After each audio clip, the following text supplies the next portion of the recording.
Hello everyone, आप सभी का हमारे YouTube channel SSC GK hub में स्वागत है। मैं उदय शंकर और आज की इस वीडियो सेशन में हम लोग बात करेंगे डिजीज के ऊपर। देखिए, साइंस से जितने भी रिलेटेड सवाल आपको जीएस के पेपर में मिलेंगे, मतलब जनरल साइंस भी कह सकते हैं और हम जनरल स्टडी भी कह सकते हैं, उसमें डिजीज से रिलेटेड सवाल आपको जरूर मिलने वाले हैं। साइंस से रिलेटेड कोई सवाल हो और उसमें डिजीज की बात ना की जाए, ऐसा बहुत कम ही होता है। मतलब कि डिजीज से रिलेटेड सवाल आपको बारंबार देखने को मिलेंगे। आज की इस वीडियो सेशन में हम लोग टोटल 40 सवाल को देखेंगे जो कि प्रीवियस एग्जाम्स में पूछे जा चुके हैं। और ये जो क्वेश्चंस हैं, एक बार नहीं, ये मल्टीपल टाइम्स, ये कई बार पूछे गए हैं और इनके आगे आने की भी अच्छी खासी संभावना है। चलिए, तो सबसे पहले मैं स्टार्ट करते हैं। आज का हमारा जो फर्स्ट क्वेश्चन है वो क्या कहता है, which one of the following diseases is non communicable.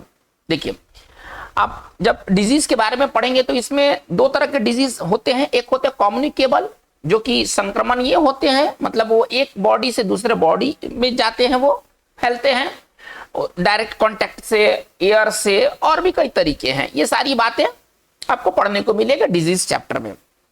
और जो दूसरे होते हैं बीमारी, वो होते हैं नॉन कम्युनिकेबल बीमारी, मतलब वो किसी अगर एक व्यक्ति को होगा तो सिर्फ वो उसी को होगा, उसके संपर्क में आने वाले किसी दूसरे व्यक्ति को नहीं होगा। जो अगर व्यक्ति के संपर्क में आने से अगर हो जाए तो वो कम्युनिकेबल है, और जो केवल उसी व्यक्ति को हो और उसके संपर्क में आने वाले किसी दूसरे व्यक्ति को नहीं हो, वो नॉन कम्युनिकेबल डिजीज कहलाता है। ठीक है, चलिए, यानी कि गैर संक्रमणीय बीमारी कहलाता है, जो कि संक्रमणीय नहीं हो। इसमें से हमें चुनाव करना है कि कौन सा बीमारी गैर संक्रमणीय है ना, नॉन कम्युनिकेबल है। डिप्थीरिया, देखिए डिप्थीरिया जो होता है ना, वो संक्रमण से फैलता है, वो एयर ड्रॉपलेट होता है ना। आपको पढ़ना है कि कुछ बीमारियां जो होती है ना, हवा के माध्यम से प्रसार उनका होता है। जैसे कि मान के चलिए कि कोई व्यक्ति अगर खांस रहा है, यदि मैं उसके आसपास यदि मैं रहूं तो मुझको भी खांसी हो जाएगा, ठीक है ना। तो ये एयर से फैलता है, इसका मतलब है कि ये कम्युनिकेबल है। चलिए, मलेरिया भी जो होते हैं ना, ये कम्युनिकेबल डिजीज है ना। मलेरिया भी एक, मतलब मलेरिया का अगर कोई रोगी है, यदि उसको कोई मच्छर काट लेता है और वो मच्छर जो है वो किसी दूसरे बॉडी में चला जाता है, तो बॉडी को काट लेता है, तो उसको भी मलेरिया हो सकता है।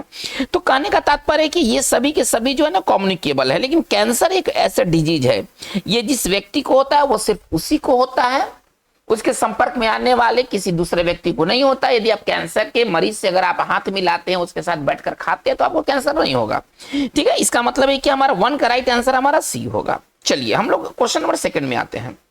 Correct, which of the following is the bacterial disease in humans. देखिए, ये बहुत इंपॉर्टेंट है कि आप कुछ बैक्टीरियल डिजीज का नाम याद रख ले जो बैक्टीरिया द्वारा होता है, और कुछ वायरल डिजीज का नाम याद रख ले। ये इससे आपको बहुत ही सवाल हल करने में मदद मिलेंगे। अगर आपके दिमाग में अगर बैक्टीरियल बीमारी का एक चार्ट है, वायरल बीमारी का एक चार्ट है, तो ये काफी प्रश्नों को हल करने में मदद करेंगे। चलिए, तो पहले हम क्वेश्चन का आंसर जानने से पहले हम आपको कुछ बैक्टीरियल बीमारी का एक चार्ट दे रहे हैं। ये चार्ट आपको बाकी के सवाल को हल करने में काफी मदद करेंगे।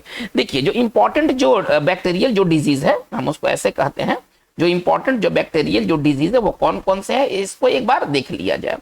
इसके बाद हम फिर आंसर की तरफ आएंगे। तो उसमें मुख्य रूप से टीबी जो कि बैक्टीरिया द्वारा होता है, डिप्थीरिया है ना, जो कि बैक्टीरिया, ये सब बैक्टीरिया जनित ये रोग है, ठीक है ना। डिप्थीरिया ये बैक्टीरिया जनित रोग है। कोलेरा, ठीक है ना, ये सब बैक्टीरिया द्वारा होता है, ठीक है ना। टेटनस, हमें पहले समझ में आता है कि टेटनस शायद वायरस से होता है, लेकिन नहीं, टेटनस है ना बैक्टीरियल है। ये फंसाता है क्योंकि दिमाग में ना वायरस घुसा रहता है, लेकिन वो एक्चुअली वो टेटनस जो होता है ना, वो बैक्टीरिया से होता है। टाइफाइड ये बैक्टीरियल है, ठीक है ना। चलिए, ये सारे जो है ना बैक्टीरियल डिजीज हैं। इसके बाद आते हैं प्लेग, प्लेग भी बैक्टीरियल डिजीज है, चूहा से ये फैलता है।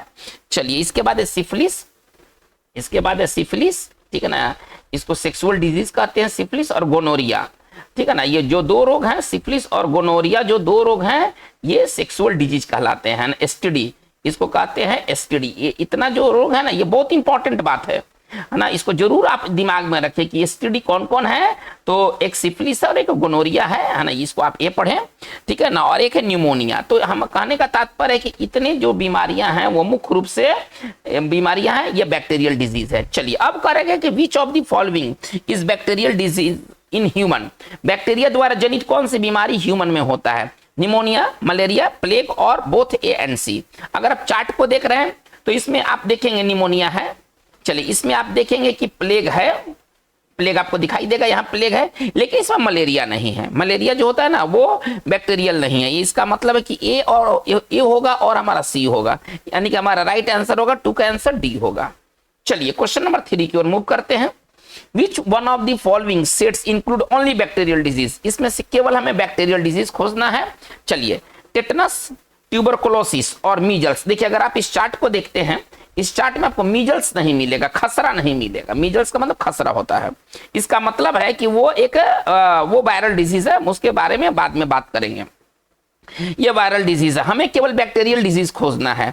तो बैक्टीरियल डिजीज अगर आप खोजेंगे तो डिप्थीरिया बैक्टीरियल है, लेप्रोसी आप यहां देखें चार्ट में, पहले देखें कि लेप्रोसी क्या है। लेप्रोसी हमारा वायरल है या नहीं है, या हम लेप्रोसी को बैक्टीरियल मानते या नहीं मानते। तो इस चार्ट में ना लेप्रोसी मिस हो गया है। लेप्रोसी भी एक जो है ना वो बैक्टीरियल डिजीज है, कोढ़ है ना, इसको कुष्ठ रोग कहते हैं, लेप्रोसी को कुष्ठ रोग कहते हैं, ये भी बैक्टीरियल है। चलिए अब हम आते हैं जगह पर आते हैं। तो डिप्थीरिया देख चुके हैं कि बैक्टीरियल है, लेप्रोसी अभी कुष्ठ रोग के बारे में बात किया गया है, ये बैक्टीरियल है। अच्छा, और प्लेग के बारे में बात हो गया कि बैक्टीरियल है। बाकी जो भी चार्ट आपको दिया गया है उसमें कोई दूसरे भी डिजीज आ गए हैं, यानी कि केवल बैक्टीरिया वाला जो हमारा बॉक्स है वो बी बॉक्स है, हमारा 3 का आंसर जो होगा वो बी होगा। आइए क्वेश्चन नंबर 4 में आते हैं। बैक्टीरियल एंजाइम, बस है ना, चलिए उसको बैक्टीरियल जो एंजाइम है ये मतलब ये कौन सा कहाँ पाया जाता है? एक्चुअली इसमें थोड़ा सा त्रुटि हुआ है, बैक्टीरिसाइडल होता है ना, bacterial enzyme. Lysozyme bacterial enzyme नहीं है, बैक्टीरिया को मारने वाला एंजाइम है ये जो लाइसोजाइम है ना, ये बैक्टीरिया को मारने वाला, ये बैक्टीरिया को मारने वाला एंजाइम है। आप ऐसा समझिए, ये बैक्टीरिया को मारता है, बैक्टीरिया को मारने वाला एंजाइम है। ये कहाँ कहाँ मिलता है? मारने वाला एंजाइम है। इसको थोड़ा सा यहाँ पर टाइपिंग गलत हो गया है, इसके लिए ना अभी सही मैं कर देता हूँ। बैक्टीरिसाइडल इसको कहते हैं ना, बैक्टीरिसाइडल कहते हैं, ये बैक्टीरियल नहीं है, बैक्टीरिसाइडल ये एंजाइम है। ये कहाँ पाया जाता है? देखिए ये जो बैक्टीरिसाइडल एंजाइम जो आप देख रहे हैं जिसका नाम है लाइसोजाइम, ठीक है ना, ये हमारे टीयर्स के अंदर होता है, ये आंसू में होता है, जिसके कारण आई इंफेक्शन जो होता है ना वो देखिए ये बैक्टीरिया को मारेगा। तो टीयर्स में हमारे आंख में आंसू आते हैं, जिसके कारण ये जो लाइसोजाइम जो एंजाइम है, प्रोटीन इसको आप कह सकते हैं, प्रोटीन भी कह सकते हैं, ये आंखों की इंफेक्शन को रोकता है। सलाइवा लार में होता है, तो लार में जैसे कि हम खाना खाते हैं, खाना में तो हजारों बैक्टीरिया है ना, हजारों बैक्टीरिया है, तो वो लार में ये जो बैक्टीरियासाइड जो एंजाइम होते हैं वो भोजन में मौजूद बैक्टीरिया को मारते हैं। और ये नसल सेक्रेशंस में भी होते हैं, नाक द्वारा जो स्राव निकलता है ना, ये इसमें भी पाए जाते हैं। यानी कि जो लाइसोजाइम कहाँ कहाँ मिलेगा आपको? टीयर्स में मिलेगा, चलिए आपको सलाइवा में मिलेगा, लार में मिलेगा, और आपको नसल है ना, मतलब नासिका द्वारा जो स्राव निकलते हैं ये इसमें भी होता है। और ये क्या करता है? ये बैक्टीरिया को मारने का काम करता है। इसका मतलब हमारा आंसर क्या होना चाहिए? हमारा 4 का आंसर डी होना चाहिए। आइए क्वेश्चन नंबर 5 में आते हैं। Which one of the following is a viral disease. अब आते हैं कि वायरल डिजीज कौन कौन है। एड्स, टेटनस, वूपिंग कफ और कॉलरा। अभी हम लोगों ने क्या देखा है? अभी हम लोगों ने देखा है कि ये सारी जो बीमारियां हैं, एक बार फिर से एक बार इसको थोड़ा सा देख लेते हैं। इसमें आपको मिलेंगे बैक्टीरियल डिजीज में TB, diphtheria, cholera, tetanus, typhoid, pneumonia, leprosy, सब दिमाग में रखना होगा। और एक और मिस हो रहा है इसमें बैक्टीरियल में ही, वूफिंग कफ, जिसको हम लोग कुकुर खांसी कहते हैं, ठीक है ना, जिसको हम लोग कुकुर खांसी कहते हैं। परट्यूसिस इसका दूसरा नाम है। वूपिंग कफ भी जो है ना वो बैक्टीरियल है। आइए अब हम आते हैं नेक्स्ट क्वेश्चन नंबर 5 में करेंगे। Which one of the following is a viral disease. Viral disease कौन कौन है? अब हमें वायरल डिजीज के बारे में अभी हमें देखना है। टेटनस जो अभी बात कर चुका है, ये बैक्टीरियल है, शॉर्ट में ये बैक्टीरियल है, तो ये तो कैंसिल खत्म। वूफिंग कफ अभी बात किया हूं, ये भी बैक्टीरियल है, आपको वायरल डिजीज खोजने को कर रहा है, ये भी बैक्टीरियल। और कोलरा भी हम देख चुके हैं, कोलरा भी बैक्टीरियल है। तो ये जो तीनों के तीनों है ना, ये बैक्टीरियल डिजीज है। चलिए हमें अब इसके तरफ नहीं जाना, हमारा ऑप्शन बच गया एड्स, और एड्स जो है ना वो वायरल डिजीज है। लेकिन और कौन कौन से वायरल डिजीज है, थोड़ा सा उसका एक चार्ट हम लोग ले लेते हैं वायरल डिजीज के बारे में। ये बहुत बार आता है, ठीक है ना, ये रोग से संबंधित जितने भी सवाल आए आपको मिलेंगे, तो आपको मिलेंगे बैक्टीरियल डिजीज कौन है, प्रोटोजोअन्स डिजीज कौन है, वायरल डिजीज कौन है? तो इसके बारे में आपको अच्छे खासे सवाल देखने को मिल जाएंगे। चलिए कुछ वायरल डिजीज देख लेते हैं। देखिए स्मॉल पॉक्स, ये पॉक्स दोनों होते हैं ना, तो स्मॉल पॉक्स और चिकन पॉक्स, ये जो दोनों के दोनों होते हैं ना, ये वायरल डिजीज होते हैं, ठीक है ना। चलिए इसके बाद आता है पोलियो, इसके बाद देखिएगा मम्स, गलसुआ, मम्स मतलब गलसुआ, ठीक है ना, मीजल्स, खसरा, खसरा है ना, ये सब वायरल डिजीज है। चलिए रेबीज, रेबीज जो कुत्ता के काटने से होता है, हाइड्रोफोबिया जिसको कहते हैं। इसके बाद आता है ट्राकोमा, ये आंखों का रोग है, ट्राकोमा जो है ना वो आंखों का रोग है, और ये जो होता है ये वायरल डिजीज है, ठीक है ना। इसके बाद आते हैं एड्स, थोड़ा सा यहाँ स्पेस लेते हैं, एड्स ये वायरल डिजीज है। फिर आता है डेंगू, डेंगू वायरस के कारण होता है, ठीक है ना। अच्छा चलिए इसके बाद आता है हेपेटाइटिस, है ना, हेपेटाइटिस जो होता है ना ये भी वायरस के कारण होता है, ठीक है ना, हेपेटाइटिस ये भी वायरस के कारण होता है। और एक नया जो बीमारी जो जन्म लिया था कोविड, ये भी वायरस के कारण होता है। तो चलिए ये वायरल इंपॉर्टेंट वायरल डिजीज है। तो चलिए हमारा 5 का राइट आंसर क्या बना? हमारा राइट आंसर 5 का राइट आंसर ए बना। आइए, who is called father of immunology? Immunology के फादर किसको कहा जाता है? बहुत इंपॉर्टेंट सवाल है, यही सब सवाल ज्यादा परेशान करता है। चलिए तो इम्यूनोलॉजी के जो पिता थे वो कौन है इसमें भाई, किसको कहा गया इम्यूनोलॉजी? इम्यूनोलॉजी का मतलब क्या होता है ना, रोग तंत्र, रोग तंत्र विज्ञान को ना इम्यूनोलॉजी कहते हैं, ठीक है ना। चलिए अब ये इम्यूनोलॉजी का मतलब क्या है, अब आप यहां से देख सकते हैं एडवर्ड जेनर, एडवर्ड जेनर को ना इम्यूनोलॉजी का फादर कहा जाता है। यही एडवर्ड जेनर थे, है ना, एक तो फादर ऑफ इम्यूनोलॉजी है, इतना तो समझ में आ रहा है। और जो दूसरा है इन्होंने डिस्कवर किया था, किस चीज को डिस्कवर किया था? ये स्मॉल पॉक्स का इन्होंने वैक्सीन तैयार किया था, ठीक है ना। दुनिया में जो पहला जो सबसे फर्स्ट जो वैक्सीन तैयार हुआ है वो स्मॉल पॉक्स का वैक्सीन तैयार हुआ है, थोड़ा ध्यान दिया जाए। ये दुनिया का फर्स्ट तैयार हुआ वैक्सीन है स्मॉल पॉक्स वैक्सीन, और इसके जो खोजकर्ता थे वो है एडवर्ड जेनर है। चलिए बाकी लोगों ने क्या किया, थोड़ा सा इसको भी देख लेते हैं। लुई पास्चर, देखिए पहला जो है लुईस पास्चर, है ना, ये रेबीज का टीका, रेबीज है ना, रेबीज आप ऐसे समझिए, रेबीज का टीका का खोज लुईस पास्चर ने किया था। चलिए इसके बाद रॉबर्ट कोच का क्या योगदान है? इन्होंने रोग का कीटाणु सिद्धांत दिया था, है ना, रोग का कीटाणु सिद्धांत दिया था। रॉबर्ट कोच ने रोग का कीटाणु सिद्धांत दिया था। इंग्लिश में कहें तो germ theory of disease, English में कहें तो जर्म थियरी ऑफ डिजीज, है ना, जर्म थियरी ऑफ डिजीज देने वाले लुईस रॉबर्ट कोच थे। इवान वॉस्की कौन है? इन्होंने क्या खोज किया? इन्होंने वायरस का पता लगाया, वायरस का पता लगाने वाले इवान वॉस्की थे। चलिए तो कहने का तात्पर्य, अब हमारा क्वेश्चन क्या कहता है कि इम्यूनोलॉजी के फादर कौन है? तो इम्यूनोलॉजी के फादर जो एडवर्ड जेनर है, हमारा 6 का राइट आंसर जो बनेगा वो सी होगा। आइए करें कि इंटरफेरॉन्स किस चीज के इंफेक्शन को रोकता है? इनहिबिट मतलब रोकना, इंटरफेरॉन्स किस चीज के इंफेक्शन को वो ये रोकता है? तो इंटरफेरॉन्स जो होते हैं ना, ये वायरस को रोकने का काम करते हैं, ये वायरस के इंफेक्शन से लड़ते हैं। जो इंटरफेरॉन्स होते हैं ना, ये वायरस के इंफेक्शन से लड़ते हैं। इसका मतलब हमारा जो राइट आंसर होगा वो 7 का आंसर जो होगा वो बी होगा, वायरस होगा।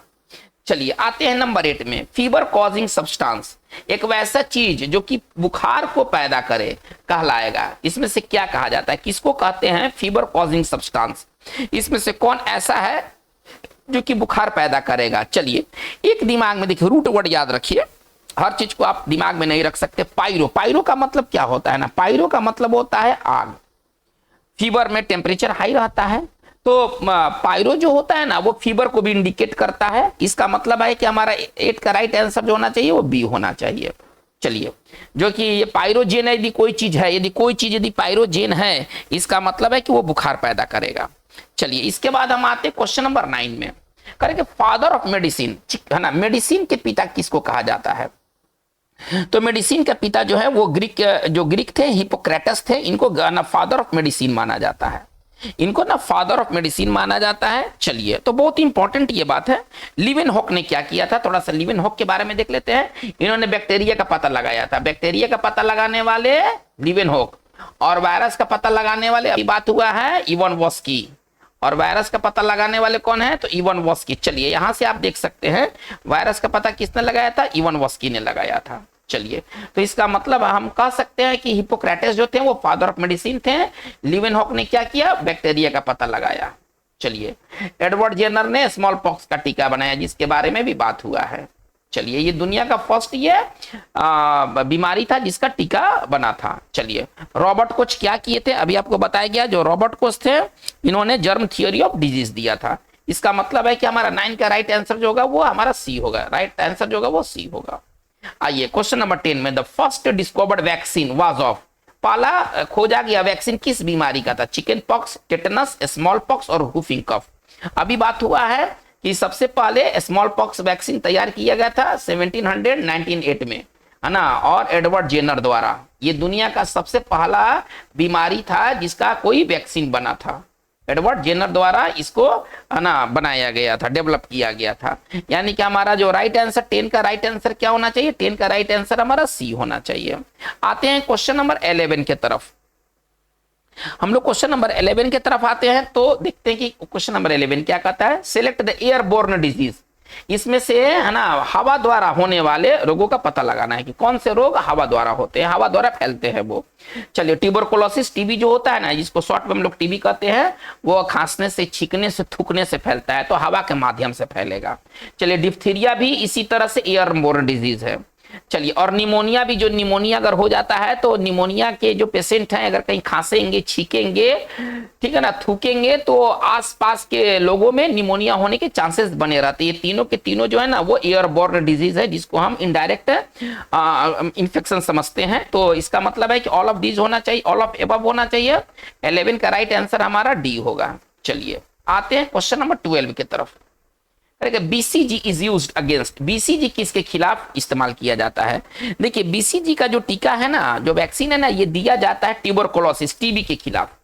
बीसीजी का इस्तेमाल किया जाता है टीबी के मतलब टीबी के मामलों में बीसीजी का हम इस्तेमाल करते हैं। बीसीजी का पूरा नाम क्या है, थोड़ा सा इसको जान ले, ये आपके काम का चीज है। तो इसको कहते हैं बैसिली। बीसीजी का पूरा नाम क्या है? तो बैसिली, चलिए, कालमेट, है ना, बैसिली कालमेट गुआरिन। चलिए, बैसले, है ना, इसको, ये पूरा इसका नाम हुआ बैसिली कालमेट गुआरिन, है ना। ये बीसीजी एक वैक्सीन है जो कि टीबी के मामलों में दिया जाता है। यानी कि 12 का राइट आंसर हमारा जो होगा वो ए होगा। आइएगा क्वेश्चन नंबर 13 में, RH factor was first discovered in, RH factor ये ब्लड से रिलेटेड है, ठीक है ना। तो ये कहाँ दिया, इसमें सबसे पहले कहाँ पता लगाया गया था? तो ये सबसे पहले मंकी में आया था, रियस, है ना, रियस फैक्टर, इसका पूरा नाम जो है ना रियस फैक्टर है। सबसे पहले मंकी में, बंदरों में ये सबसे पहले पता लगा था। इसका मतलब है कि हमारा जो 13 का राइट आंसर होगा वो डी होगा। आइए क्वेश्चन नंबर 14 में आते हैं। हुफिंग कफ, हुफिंग कफ जिसको कुकुर खांसी कहते हैं, is the common name of, वो आम नाम है किस बीमारी का? एक कॉमन नाम है जिसको हम लोग आम बोलचाल की भाषा में इस्तेमाल करते हैं। एक बार खांसी होगा तो बस चलता चलेगा, रुकेगा नहीं। चलिए, सार्कोमा, ये कैंसर है। सार्कोमा जो है ना, ये कैंसर है, ये आपका हुफिंग कफ नहीं है। ट्राकोमा जो आंख का रोग है, जबकि हुफिंग कफ खांसी है। चलिए, पर्ट्यूसिस, ये जो चीज है ना, ये पर्ट्यूसिस है। ये जो 14 का आंसर जो होगा वो सी होगा। पर्ट्यूसिस इसका एक मतलब समझिए कि साइंटिफिक नेम है, ठीक है ना। चलिए, तो इसका मतलब कि 14 का राइट आंसर हमारा सी होगा। आते हैं हम लोग क्वेश्चन नंबर 15 में। A cancer located in the connective tissue is called, connective tissue, हमारे शरीर के कनेक्टिव टिश्यू में होने वाले कैंसर को क्या कहते हैं? ऑप्शन कहता है ग्लूकोमा, सार्कोमा, ल्यूकेमिया और कार्सिनोमा। देखिए, जो सार्कोमा होता है ना, इसी को कहते, ये सार्कोमा कहाँ पाया जाता है? सार्कोमा जो होता है वो कनेक्टिव टिश्यू और मस्क्यूलर टिश्यू, देखिए 2 तरह के टिश्यू में आपको ये सार्कोमा मिलेगा।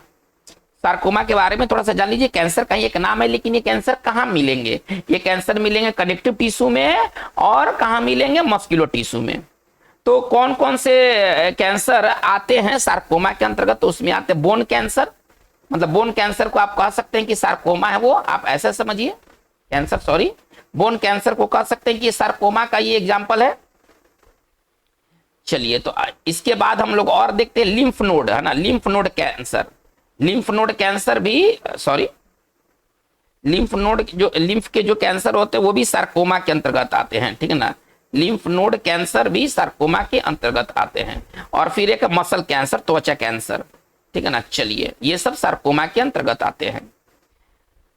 चलिए, अब कार्सिनोमा में कौन कौन से आते हैं? कार्सिनोमा एपिथेलियल टिश्यू में होता है। देखिए, ये कनेक्टिव टिश्यू, इसका संबंध कनेक्टिव टिश्यू से है। और कार्सिनोमा भी कैंसर का नाम है ना, जिसका संबंध एपिथेलियल टिश्यू से है। जिसका संबंध एपिथेलियल टिश्यू से है, आप ऐसे समझे। इसमें ज्यादातर आता है आपका लंग्स कैंसर, ब्रेस्ट कैंसर, है ना, वो कार्सिनोमा के अंतर्गत आता है। सार्कोमा के अंतर्गत आता है bone cancer, lymph node cancer, muscle cancer, है ना, इसके अंतर्गत आता है। चलिए, और जो ब्लड कैंसर होता है ना, उसका एक नाम है ल्यूकोमिया। बहुत इंपॉर्टेंट, इस पर सवाल आपको बार बार देखने को मिलेंगे। ब्लड कैंसर का दूसरा नाम है ल्यूकोमिया, बहुत इंपॉर्टेंट ये बात है।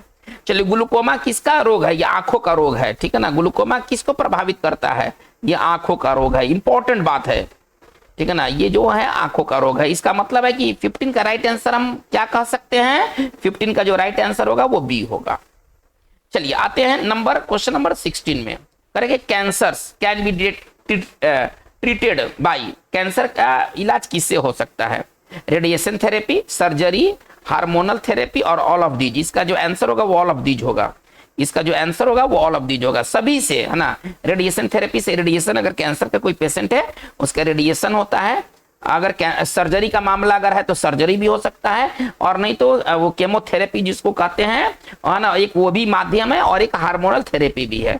तो ये सभी तरीकों से कैंसर का इलाज किया जा सकता है, ठीक है ना। 16 का राइट आंसर हमारा जो होगा वो डी होगा। आइएगा, इसके बाद हम लोग बात को आगे लेके चलते। Question number 70, tetanus is also called, tetanus को कहा जाता है, कौन सी बीमारी को टेटनस कहा जाता है? तो इसमें जानते, जबड़ा जो होता है ना, जबड़ा एकदम मतलब पैक हो जाता है, मुंह खुलता ही नहीं है ना। दांत, दोनों दांत सट जाएंगे। अगर किसी को टेटनस हो जाए दोनों दांत सट जाएंगे, और इसको कहते हैं लॉक जा, है ना। इसको कहते हैं, टेटनस का दूसरा नाम है लॉक जा। 17 का आंसर जो होगा वो बी होगा। हैंसन्स डिजीज किसको कहते हैं? तो लेप्रोसी, कुष्ठ रोग का एक दूसरा नाम है हैंसन डिजीज। लिप्रोसी जिसको हम कुष्ठ रोग कहते हैं, इसका दूसरा नाम है हैंसन्स डिजीज। चलिए, तो इसका मतलब है कि 17 का राइट आंसर हमारा बी होगा। आते हैं 18 में, hepatitis B. Hepatitis B is transmitted through, hepatitis B का प्रसार किसके माध्यम से होता है? स्नीजिंग, खांसने से, छींकने से? नहीं। फीमेल एनोफिलीज, मच्छर काटने से? नहीं। सब नहीं के रूप में आंसर है। कफिंग, छींकने से? नहीं। ब्लड ट्रांसफ्यूजन, देखिए, यदि दूषित ब्लड चढ़ा दिया जाए, दूषित ब्लड अगर किसी व्यक्ति को दे दिया जाए तो उस मामलों में, है ना, जिसको दिया जाता है उसको हेपेटाइटिस बी हो सकता है। यानी कि 18 का राइट आंसर हमारा जो होगा वो डी होगा। आइएगा 19 नंबर में, कह रहा है क्या? A disease caused by A bacterium, bacteria द्वारा होने वाला इसमें रोग कौन है? तो अभी हम बात हुआ है, मम्स जो है वो वायरस, ये वायरस से होता है। डेंगू जो है ना, ये वायरस से होता है। स्लीपिंग सिकनेस, ये ना तो वायरस है ना तो बैक्टीरियल है, हटाइए इसको। तो जो बैक्टीरियल द्वारा जो होने वाला रोग है वो प्लेग है, ठीक है ना। चलिए, हमारा 19 का जो राइट आंसर होगा वो ए होगा। आइएगा क्वेश्चन नंबर 20 में, the chemical test that is used for diagnosis of typhoid, किस टाइफाइड के मामलों में कौन सा टेस्ट किया जाता है? टाइफाइड की जांच में कौन सा टेस्ट किया जाता है? सवाल क्या कर रहा है कि the chemical test that is used for diagnosis of typhoid, typhoid के डायग्नोसिस में, टाइफाइड का पता लगाने के लिए हम कौन सा टेस्ट करते हैं? चलिए, ELISA test, ESR test, PCR test और विडाल टेस्ट। आप पढ़ेंगे तो आप पाएंगे कि जो टाइफाइड का जो बीमारी है, इसके लिए अगर आपको टाइफाइड का संदेह है तो जांच किया जाता है, उसका नाम है विडाल टेस्ट, ठीक है ना। चलिए, विडाल टेस्ट से टाइफाइड का पता लगता है। एलिसा टेस्ट बहुत इंपॉर्टेंट है। एलिसा टेस्ट किस बीमारी के पता लगाने के लिए किया जाता है? तो एड्स का बीमारी का पता लगता है एलिसा टेस्ट से। ये बहुत इंपॉर्टेंट है, आप ऐसा समझिए। चलिए, ईएसआर टेस्ट क्या होता है भाई? इसका पहले ये किसके लिए किया जाता है? तो देखिए, एक तरह का ये ब्लड टेस्ट है। ईएसआर टेस्ट जो ब्लड टेस्ट है, ये शरीर में कहीं सूजन होने का पता लगाने के लिए ईएसआर टेस्ट किया जाता है। इसका पूरा नाम क्या है? इरिथ्रोसाइट, है ना। इसका पूरा नाम है इरिथ्रोसाइट सेडिमेंटेशन, है ना। सेडिमेंटेशन मतलब, सेडिमेंट मतलब जमा होना होता है, सेडिमेंटेशन। चलिए, है ना। और इसके बाद है आपका ये सर क्या है? ये सर कौन सा टेस्ट है? चलिए, इरिथ्रोसाइट, आप ऐसे समझिए, ये कौन सा टेस्ट है? इरिथ्रोसाइट, ठीक है ना। सेडिमेंटेशन टेस्ट का नाम है ईएसआर टेस्ट। चलिए, पीसीआर, ये पीसीआर का नाम बहुत चर्चा में था कोविड के समय में। कोविड के समय में ये बहुत ही रिलायबल टेस्ट था। कोविड के जांच करने में ना इसका इस्तेमाल किया जाता था। कोविड के जांच करने में ना ये इसका इस्तेमाल किया जाता था। चलिए, लेकिन सवाल हमारा क्या कर रहा है, सवाल कर रहा है कि टाइफाइड के टेस्ट के लिए हम कौन सा टेस्ट करते हैं, तो विडाल टेस्ट करते हैं। हमारा 20 का राइट आंसर डी होगा। आइए 21 में correct, which one of the following diseases can not be cured by taking antibiotics, कौन सा बीमारी एंटीबायोटिक लेने से ठीक नहीं होगा। यदि आपको इसमें से कौन सी बीमारी है तो एंटीबायोटिक काम नहीं करेगा उस बीमारी के हालात में, तो इसका राइट आंसर एमेबियासिस होगा, है ना। प्लेग एंटीबायोटिक से ठीक होते हैं, लेप्रोसी का एंटीबायोटिक होता है, कूफिंग कफ का एंटीबायोटिक होता है, इसका कोई एंटीबायोटिक नहीं है। चलिए, हमारा जो राइट आंसर होगा वो 21 का आंसर बी होगा। आइए 22 में आते हैं, हाइड्रोफोबिया, चाहे इसको रेबीज कह ले, is a disease caused by, hydrophobia किसके द्वारा होता है, किस जानवर के काटने से हाइड्रोफोबिया होता है, तो वो कुत्ता है, ठीक है ना। और इसका जो राइट आंसर होगा वो एक कॉज्ड किसके द्वारा होता है, वायरस, निमाटोड, हेलमिंथ, प्रोटोजोआ नहीं, ये एक वायरल डिजीज है, अभी बात हुआ है। हाइड्रोफोबिया या रेबीज जो है वो कुत्ते के काटने से होता है और ये एक वायरस द्वारा ये उत्पन्न रोग है, यानी कि हमारा 22 का जो राइट आंसर होगा वो ए होगा। आइए 23 में, which one is a viral disease, इसमें से कौन सा वायरल डिजीज है, सिफिलिस जो है वो बैक्टीरियल है, अभी बात हुआ है। मीजल्स, हाँ ये सर है वायरल डिजीज, मीजल्स और मम्स दोनों एक ही कैटेगरी में आते हैं, ये वायरल डिजीज है। रिकेट्स विटामिन डी की कमी के कारण होता है, ये बात आपको पता होना चाहिए, विटामिन डी की कमी के कारण बच्चों में जो होता है वो रिकेट्स होता है, और बेरी बेरी विटामिन B1 की कमी के कारण बेरी बेरी होता है, विटामिन B1 की कमी के कारण बेरी बेरी होता है। तो ये डेफिशिएंसी डिजीज है, ये थोड़ा सा समझ ले, ये जो दोनों को क्या कहेंगे, डेफिशिएंसी डिजीज, किसी बीमारी के किसी विटामिन की कमी से ये उत्पन्न डिजीज है, इसको ना हम लोग डेफिशिएंसी डिजीज के नाम से जानते हैं। चलिए, तो राइट आंसर हमारा वायरल डिजीज पूछा गया है, और वायरल डिजीज आपका मीजल्स है, यानी कि हमारा 23 का राइट आंसर जो होगा वो बी होगा। आइए क्वेश्चन नंबर 24 में आते हैं। चलिए करेंगे, पोलियो इम्यूनाइजिंग वैक्सीन, पोलियो का वैक्सीन किसने तैयार किया। चलिए, ऑप्शन है जेनर, साल्क, हेल और लैंडस्टीनर। देखिए, जेनर साहब ने क्या बनाया था, स्मॉल पॉक्स वैक्सीन, इसके चर्चा पीछे भी हो चुकी है। स्मॉल पॉक्स वैक्सीन बनाने का काम है ना डॉक्टर जेनर ने किया था। चलिए, तो अब हमारा जो इंपॉर्टेंट जो बच गया वो डॉक्टर साल्क है, ठीक है ना। डॉक्टर साल्क ने पोलियो वैक्सीन का इन्होंने डिस्कवर किया था, यानी कि हमारा 24 का राइट आंसर हमारा बी होगा। आइए 25 में, क्वेश्चन नंबर 25 देखते हैं, chicken pox is caused by, किस वायरस से चिकन पॉक्स होता है, इसमें सारा वायरस है, कौन से वायरस से चिकन पॉक्स होता है। देखिए, चिकन पॉक्स होने के लिए एक ऑप्शन दिया, adeno virus, varicella virus, SV40 virus और बैक्टीरियोफेज T2। इसका जो राइट आंसर होगा वो होगा सर आपका वेरिसेला वायरस। वेरिसेला वायरस जो होता है वो चिकन पॉक्स के लिए जिम्मेदार होता है। दो तरह की बातें, देखिए स्मॉल पॉक्स और चिकन पॉक्स, आप इसको थोड़ा सा समझें। स्मॉल पॉक्स और चिकन पॉक्स, तो जो चिकन पॉक्स होता है वेरिसेला वायरस के कारण, और स्मॉल पॉक्स होता है वेरियोला वायरस के कारण। ये थोड़ा फंसाता है, ये थोड़ा सा फंसाता है, सॉरी, ये जो चीज है ना थोड़ा सा फंसाता है। वेरियोला वायरस के कारण क्या होता है, स्मॉल पॉक्स होता है। वेरियोला, देखिए ये है वेरियोला वायरस के कारण स्मॉल पॉक्स होता है, और वेरिसेला वायरस के कारण स्मॉल चिकन पॉक्स होता है। तो चलिए, हमारा राइट आंसर क्या होगा, 25 का राइट आंसर जो होगा वो आपका बी होगा। आइए क्वेश्चन नंबर 26 में, out of the following which one disease is caused by virus, इसमें से वायरस द्वारा होने वाला रोग पता करना है, कौन सा वायरस द्वारा जनित रोग है। तो इसमें जो अगर आप देखेंगे मलेरिया, इन्फ्लुएंजा, डिप्थीरिया और टाइफाइड, ये तो समझिए ये दोनों क्या हो गया, ये सर दोनों हो गया आपका बैक्टीरियल डिजीज। चलिए, मलेरिया जो होता है वो मच्छर के काटने से होता है, चलिए हटाइए इसको, ये आपका वायरस डिजीज नहीं है, आपका इन्फ्लुएंजा राइट आंसर होगा। 26 का राइट आंसर जो होगा वो बी होगा। 26 का राइट आंसर जो होगा वो बी होगा। आइए 27 में, dengue fever is caused by, dengue किसके द्वारा होता है। अभी बात हुआ है थोड़ा देर पहले, तो डेंगू जो होता है वायरस के कारण होता है, डेंगू जो होता है वो वायरस के कारण होता है। 27 का राइट आंसर जो होगा वो सी होगा। चलिए आते हैं 28 में, correct, encephalitis in man is a viral disease, एक वायरल डिजीज है, और इस ट्रांसमिटेड बाय, और ये किसके काटने से ये फैलता है। ये बहुत इंपॉर्टेंट सवाल है। देखिए, आप लोगों ने सुना होगा एनोफिलीज मच्छर, ठीक है ना, एनोफिलीज मच्छर के काटने से मलेरिया होता है। चलिए एक आपको चेक कर लेते हैं, एनोफिलीज मच्छर के काटने से मलेरिया होता है। चलिए, क्यूलेक्स मच्छर के काटने से ना, इसको इसी को कहते हैं फाइलेरियासिस या इंसेफ्लाइटिस, है ना, फाइलेरिसिस, फेलियारिसिस, फेलियारिसिस होता है, जिसको फाइलेरिया, फाइलेरिया भी आप कहते हैं, फेलिया, इसमें थोड़ा सा इसको ठीक से लिख दीजिए, जिसको फाइलेरिया कहते हैं, इसी का नाम हाथी पाव है ना, इंसेफ्लाइटिस इसी को कहते हैं। यही जो चीज है ना, आपका राइट आंसर जो होगा वो बी होगा, आपका राइट आंसर बी होगा। क्यूलेक्स मच्छर के काटने से क्या होता है, फाइलेरियासिस होता है, फाइलेरिया जिसमें पाँव फूल जाते हैं, फाइलेरियासिस होता है, इसी का दूसरा नाम इंसेफ्लाइटिस है। चलिए, एडिस मॉस्किटो के काटने से क्या होता है भाई, एडिस मॉस्किटो के काटने से येलो फीवर होता है। चलो, इसके काटने से येलो फीवर होता है। तो चलिए, आपका आंसर प्राप्त हो गया है, 28 का राइट आंसर जो होगा वो बी होगा।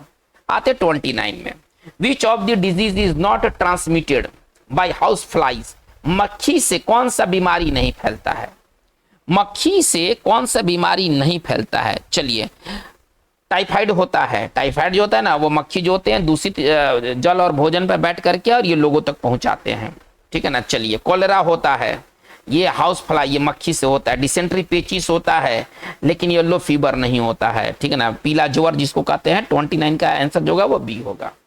आइएगा 30 में, correct, which one of the following is a pure viral disease, viral disease का इसमें जोड़ा खोजना है।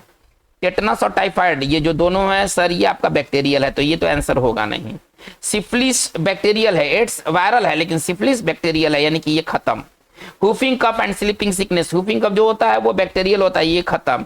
मीजल्स और रेबीज, हमारा राइट आंसर होना चाहिए मीजल्स और रेबीज। इस तरह के प्रश्न ज्यादातर आते हैं, है ना, जिसमें आपको पूछा गया हो कि वायरल कौन है, बैक्टीरियल कौन है, प्रोटोजोन्स कौन है, बीमारी के जो लक्षण है वो ज्यादातर पूछे जाते हैं कि यह लक्षण किस बीमारी में पाया जाता है, तो ये सब कॉमन चीज है। चलिए, आते हैं क्वेश्चन नंबर 31 में। If a person shows production of interferons in his body, यदि पर्सन को लगता है कि उसके शरीर में इंटरफेरॉन्स का उत्पादन हो रहा है, द चांसेस आर दैट, तो संभावना है ना, he got an infection of, कि उसको कौन सा बीमारी हो गया है। अब आपको थोड़ा देर पहले बताया गया था कि इंटरफेरॉन्स का जो इस्तेमाल होता है वो वायरस से लड़ने में होता है, इंटरफेरॉन्स का जो इस्तेमाल होता है वो वायरस से लड़ने में होता है। चलिए, अगर किसी व्यक्ति में अगर इंटरफेरॉन्स का अगर प्रोडक्शन अगर हो रहा है, इसका मतलब कि उसको कौन सा डिजीज हुआ होगा, वायरल डिजीज हुआ होगा। हमें इसमें वायरल डिजीज खोजना है, तो 31 का राइट आंसर बी होगा, मीजल्स का खसरा, जो कि एक वायरल डिजीज है, नहीं, जो कि एक वायरल डिजीज है, तो हमारा 38 का जो राइट आंसर होगा वो बी होगा। चलिए, सॉरी, 31 का राइट आंसर जो होगा वो बी होगा। 32 में आते हैं, leprosy is caused by, leprosy किसके द्वारा होता है, तो ये माइकोबैक्टीरियम लेप्री द्वारा, है ना, इसमें थोड़ा सा और जोड़ देते हैं, माइकोबैक्टीरियम लेप्री द्वारा लेप्रोसी होता है, जिसको आप कुष्ठ रोग कहते हैं। देखिए, इन्फेक्शस डिजीज कौन से रोग होते हैं भाई, कुष्ठ रोग है ना। इन्फेक्शस डिजीज कौन से होते हैं, जो एक बॉडी से दूसरे बॉडी में फैलते हैं। सबसे धीमा, यदि कोई इन्फेक्शस डिजीज है, संक्रमणीय रोग, सबसे धीमा गति से, अगर कोई संक्रमणीय रोग है जो सबसे धीमा गति से बढ़े, तो वो है आपका कुष्ठ रोग, लेप्रोसी। ये स्लोएस्ट, आप इसके दो शब्दों में समझें, स्लोएस्ट सबसे धीमा, स्लोएस्ट इन्फेक्शस डिजीज इसको कहा जाता है ना। मतलब इसको होने में इंक्यूबेशन पीरियड इसका 5 साल तक चला जाता है, आप ऐसा समझिए। ये स्लोएस्ट इन्फेक्शस डिजीज है, सबसे धीमा गति से बढ़ने वाला, है ना। इसका एक नाम अभी पहले बात किया गया, इसका एक नाम और कौन सा है, हैंसेंस डिजीज, इसको कहते हैं हैंसेंस डिजीज। चलिए, तो ये बहुत इंपॉर्टेंट बात है, हमारा 32 का राइट आंसर जो होगा वो ए होगा, 32 का राइट आंसर जो होगा वो ए होगा। आइए 33 में आते हैं, सिम्टम्स ऑफ डिप्थीरिया। डिप्थीरिया में क्या होता है, गला एकदम फंस जाता है, सांस लेने में बहुत मुश्किल होती है ना, अल्टीमेटली पूरा गला चोक्ड हो जाता है, अल्टीमेटली जो होते हैं ना, जो पेशेंट होते हैं वो मर भी सकते हैं, फैटल डिजीज है ये। तो इसमें क्या होता है, आपको पानी से डर लगता है, नहीं। आपको जो बहुत ज्यादा आपके शरीर से वाटर निकलता है, नहीं। आपका दांत से मसूड़ा से खून गिरता है, नहीं। आपको सफोकेशन होता है, दम घुटता है, क्योंकि गला एकदम रुक गया है, श्वसन नली एकदम बंद हो गया है, तो ये दम घुटने को कहते हैं सफोकेशन। इसमें क्या होता है, दम घुटता है। इसका पहचान क्या है, डिप्थीरिया में क्या होता है, दम घुटता है। चलिए, यानी कि 33 का राइट आंसर हमारा ए होना चाहिए। 34 में आते हैं, correct, plague is transmitted by, किस जानवर से प्लेग फैलता है, कौन सा जानवर प्लेग फैलाने में मददगार है, हाउस फ्लाई, घरेलू मक्खी, ऐसा नहीं। सीसी फ्लाई, ये ऐसा भी नहीं है। इसके लिए जिम्मेदार जो होता है ना, चूहे होते हैं, चूहा से ना प्लेग फैलता है, ठीक है ना। चलिए, यानी कि 34 का राइट आंसर हमारा सी होगा। मॉस्किटो इसका आंसर नहीं होगा। आइएगा 35 में आते हैं। कह रहा है क्या कि अफ्रीकन स्लीपिंग सिकनेस, हमेशा लगेगा कि निंद्रा का रोग है इसको ना, निंद्रा का दिन भर खाली सोता हुआ ये महसूस करेगा। ये किसके द्वारा होता है? तो ये दो एंटामीबा, ऑप्शन देखते हैं, ट्रिपैनोसोमा, लिस्मानिया और ट्राइकोमोनास, ठीक है ना। इसका जो राइट आंसर होगा वो ट्रिपैनोसोमा द्वारा होता है, ठीक है ना, ट्रिपैनोसोमा द्वारा। और इसका जो वाहक है वो कौन सा मक्खी है? सीसी फ्लाई, इसको कहते हैं सीसी फ्लाई।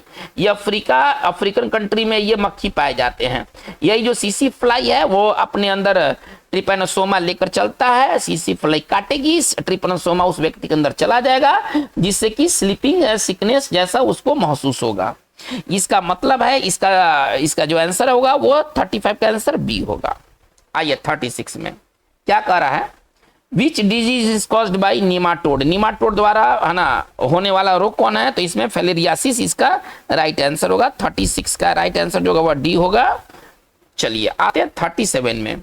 ब्लड कैंसर, अभी बात हुआ है ना, blood cancer is also known as, किस ब्लड कैंसर को और किस नाम से जाना जाता है ना? चलिए आंसर बताया गया है, ठीक है ना, ल्यूकोमिया, ल्यूकोडर्मा, है ना, ल्यूकेमिया, है ना। इसका जो राइट आंसर जो होगा वो, सवाल क्या करे, एक बार सवाल को फिर से देखा जाए। सवाल कर रहा है कि ब्लड कैंसर को हम कहते हैं, ठीक है ना। चलिए इसमें से किसको हम ब्लड कैंसर के नाम देंगे? तो ल्यूकोमिया होता है वो एक्चुअली, है ना, ल्यूकोमिया होता है, ल्यूकेमिया है, लेकेमिया है, हमारा राइट आंसर डी होगा, ठीक है ना। चलिए आते हैं हम लोग 38 में। करेंगे which test confirm the scarlet fever, scarlet fever की जांच हम किस माध्यम से करते हैं?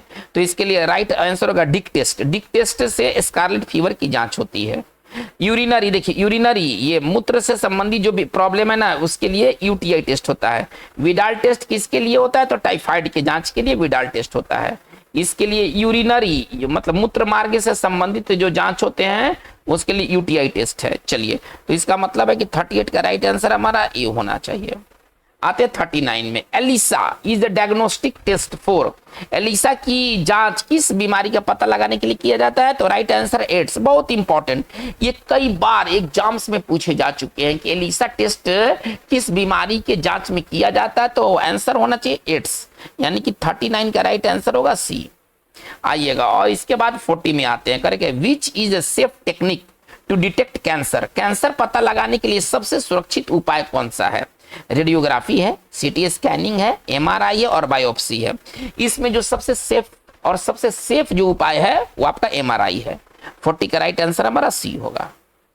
तो बच्चों आज के इस वीडियो सेशन में डिजीज से रिलेटेड हम लोगों ने टोटल इंपॉर्टेंट 40 सवालों को देखा। ये सवाल प्रीवियस एग्जाम्स में पूछे जा चुके हैं और आगे के एग्जाम्स के लिए एकदम अपनी दावेदारी ये ठोक सकते हैं, ठीक है। तो चलिए आज की बात बस इतना ही, लेकिन हमारा इस तरह का एमसीक्यू मल्टीपल चॉइस क्वेश्चन का वीडियो सेशन आगे जारी रहेगा। आपको और भी एक्साइटिंग वीडियो देखने को मिलेंगे। अगर आप नए हैं इस चैनल को, अगर आपने इस चैनल से अगर आप नहीं जुड़े हैं तो प्लीज आप इसको सब्सक्राइब करें, अपने परिचितों में इसको आप सेंड करें। चलिए आज की बात बस इतना ही। Thank you very much.